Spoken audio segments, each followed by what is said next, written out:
There are some weird things happening in Malaysia, but few can compare with the horrible and terrible moral exams.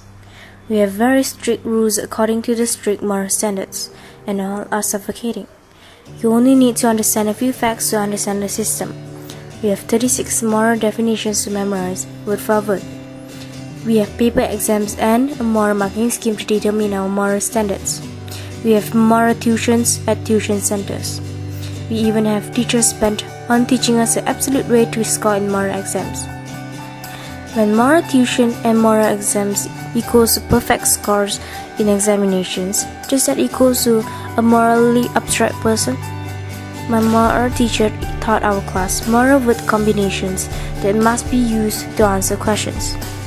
The word rational must go with taking care of consequences or the answer's wrong. Responsible must go with playing our role correctly or the answer's wrong. Obeying rules and regulations must go with acting accordingly to the rules or the answer's wrong.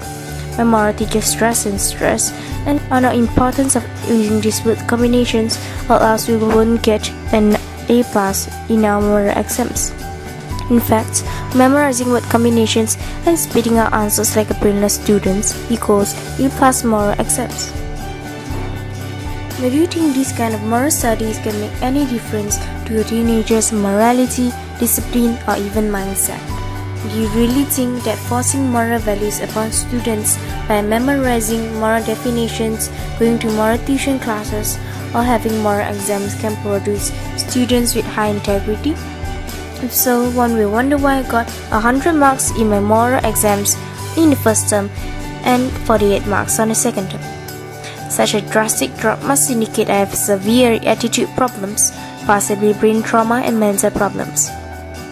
We really must start to think about the effectiveness of having moral exams, particularly when it is a compulsory subject for non-Muslims in their SPM exams, or Malaysian Certificate of Education. So, what is the real purpose of having moral studies?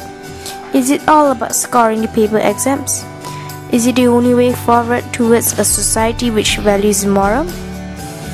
Moral is undeniably important, but we must find another way to teach students about values and responsibilities without going through all these horrors.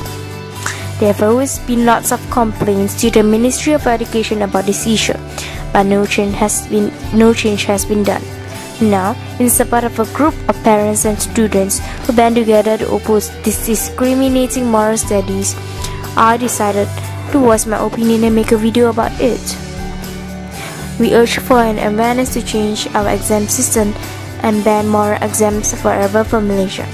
Please support us by joining or supporting the group Morally Abstract on Facebook, which intends to make a representation to Suakam that moral studies be completely removed from the syllabus. Or you can share this video and ask what the rest of the world is thinking about moral studies in Malaysia. We believe we have the power to change the system and make a difference. Your support and public awareness may be revolutioning our education.